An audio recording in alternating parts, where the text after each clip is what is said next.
everyone, welcome back to my channel RMB EduTech. আশা ৰাখিছো আপোনালোক সকলোৱে ভালে আছে আৰু আজিৰ এই ভিডিঅ'টোত আমি আলোচনা কৰিব লৈছো এটা ভেকেন্সি ওপৰত আৰু এই ভেকেন্সিটো লাইছে Hindustan petroleum corporation limited HPCL এটা মহাৰত্ন সেন্ট্ৰাল পাব্লিক সেক্টৰ আন্ডাৰটেকিং হয় এৰ কি পোষ্ট লাইছে আমি গোটেইখিনি এবাৰ হবি এক চাই লওঁ আহক মই মাত্ৰ ইম্পৰ্টেন্ট পইণ্টখিনি আপোনালোকৰ মাজত পঢ়ি দিছো আৰু গোটেই এডভাৰটাইজমেন্টটো আপোনালোকে গো থ্ৰু কৰাৰ পিছতে এপ্লাই কৰিব প্ৰথমটো কথা হল ইম্পৰ্টেন্ট ডেটস কিনি মই এবাৰ চাই দিছো commencement of online application 26th of March 2025 and last date of online application তেওঁলোকে দিছে 21 মে 2025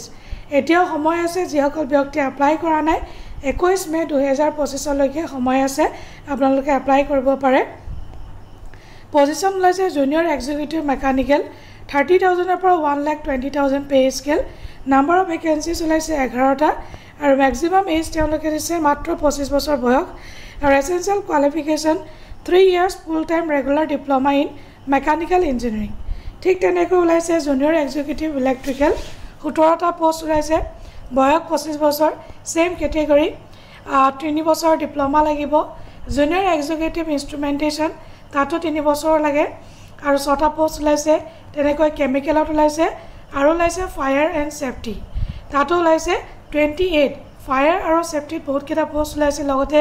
কেমিকেলতো বহুত কেটা পোষ্ট ওলাইছে 41 টা আপোনালোকে চাওক ভেকেন্সিজ বহুত বেছি ওলাইছে আৰু ইয়াত জুনিয়ৰ এক্সিকিউটিভ ফায়াৰ এণ্ড সেফটিত এনি সায়েন্স গ্ৰেজুৱেট যিকোনো science graduate plus diploma in fire and safety সায়েন্সৰ হ'ব লাগিব লগতে আপোনালোকে ডিপ্লোমা হ'ব লাগিব ফায়াৰ এণ্ড সেফটিত আপোনালোকে ডিপ্লোমা হ'ব লাগিব আৰু এটা important point experienced candidates are also eligible to apply for above positions updated as on 9th of May 2025 যিসকল এক্সপেৰিয়েন্স ক্যান্ডিডেট আছে তেওঁলোকে এপ্লাই কৰিব পাৰিব তেনেকুৱা কোনো কথা নাই ফ্ৰেছাৰ্ছ বুলি আৰু ইয়াত দিছে মিনিমাম মাৰ্কস কিমান পাব লাগিব কোৱালিফাইং ডিপ্লোমা ডিগ্ৰী মিনিমাম 60% হ'ব লাগিব জেনাৰেল ক্যাটেগৰি কাৰণে OBC EWS আৰু 50% for SC ST PWD candidates shortlisting and selection process তেওঁলোকে দিছে exam hobo CBT model this is the selection process may comprise of various shortlisting and selection tools like CBT allocated is a group discussion skill test PI pre-employment medical examination physical fitness efficiency test etc which should be administered depending upon the position requirement taloke etia hotike dia na egita hobo parable dise all the candidates claiming to fulfill requisite eligibility criteria may be called for computer based test CBT hobo bole তেওঁলোকে দিছে CBT মোডৰ দুটা part থাকিব প্ৰথমটো হৈছে general aptitude থাকিব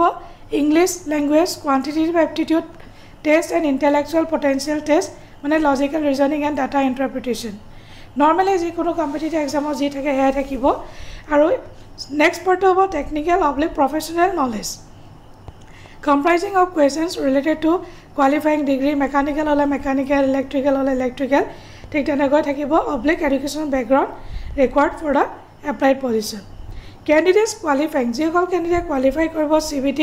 তেওঁলোকৰ group discussion বা তাৰপিছত group discussion বা group task মতা হ'ব skill test and PI in order of merit তেওঁলোকে মাতিব আকৌ candidates যিসকলে GD বা group task clear কৰিব will be preferred for তেওঁলোকক মাতিব PI and skill test মানে CBT হ'ব তাৰপিছত গ্ৰুপ ডিসকাশন হ'ব যিসকল গ্ৰুপ ডিসকাশন ক্লিয়াৰ কৰিব PI হ'ব পাৰ্সোনাল ইন্টাৰভিউ হ'ব আৰু স্কিল টেষ্ট হ'ব shortlisted candidates will further be referred for তাৰ পিছত তেওঁলোকে pre employment medical examination then তাৰপিছত ফিটনেস এফিচিয়েন্সি টেষ্ট একিটা আপোনালোকে কৰিব লাগিব আৰু this is candidates must secure তেওঁলোকে সিকিউৰ মানে ইমানটো সিকিউৰ কৰিব লাগিব মিনিমাম কোৱালিফাইং যেটো মাৰ্কস এটো সিকিউৰ কৰিব লাগিব physical fitness efficiency test will be only qualifying in nature it is just all qualifying hobo a category and discipline wise merit list will be drawn for all the candidates who qualify in all the applicable stages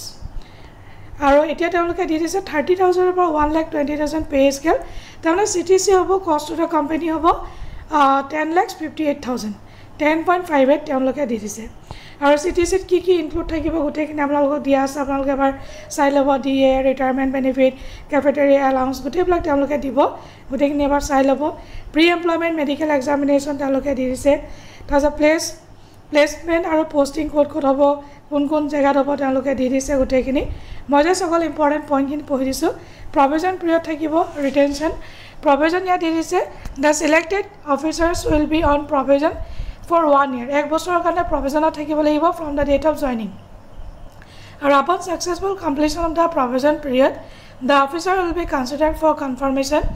as per company policy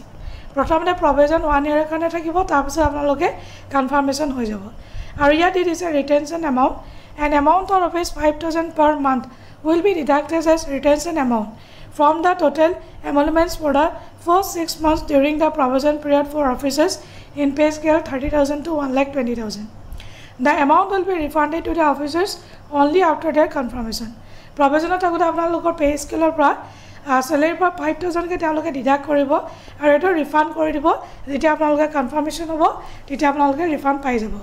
the retention amount will be forfeited তেওঁলোকে cancel কৰি দিব পাৰে in case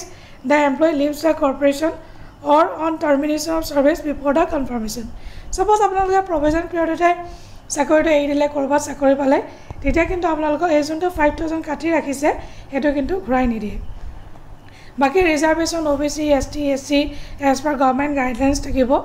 আৰু SC ইয়াত দি দিছে category wise distribution as given below তেওঁলোকে দি দিছে ক'ত কিমানটা পোষ্ট আছে OBC MOBC খিনি আপোনালোকে এবাৰ চেক আউট কৰি ল'ব আৰু আশা ৰাখিছোঁ ভিডিঅ'টো আপোনালোকে নিশ্চয় ইনফৰ্মেটিভ বুলি ভাবিছে আৰু যদি ইনফৰ্মেটিভ হয় তেতিয়াহ'লে এটা লাইক কৰি দিব চেনেলটো ছাবস্ক্ৰাইব কৰিব নাপাহৰিব লগতে ভিডিঅ'টো শ্বেয়াৰ কৰিব নাপাহৰিব আৰু ইয়াত তেওঁলোকে দি দিছে কেনেকৈ আপোনালোকে এপ্লাই কৰিব লাগিব গোটেইটো গো থ্ৰু কৰি ল'ব আৰু গো থ্ৰু কৰাৰ পিছতে আপোনালোকে এপ্লাই কৰিব এতিয়া এপ্লিকেশ্যন ফিজৰ ওপৰত আহোঁ ইয়াত দি দিছে SC ST PWD কেণ্ডিডেটছ তেওঁলোকে এক্সাম্ট আছে পে'মেণ্টৰ কাৰণে বাকী আনৰিজাৰ্ভ OBC EWS কেটেগৰী কেণ্ডিডেটে নন ৰিফাণ্ডেবল 1,180 rupees চাৰ্জেছ আপোনালোকে দিব লাগিব এপ্লিকেশ্যন ফিজ মানে এপ্লিকেশ্যন ফি 1,000 GST লাগি হৈছে আপোনালোকৰ 1,180 পে'মেণ্ট মোৰ debit card credit card UPI যিকোনো মোডত আপোনালোকে দিব পাৰে আৰু ইয়াত জেনেৰেল ইনষ্ট্ৰাকশ্যনখিনি পঢ়ি ল'ব কাৰণ সেইখিনি এপ্লাই কৰাৰ আগতে পঢ়ি লোৱাটো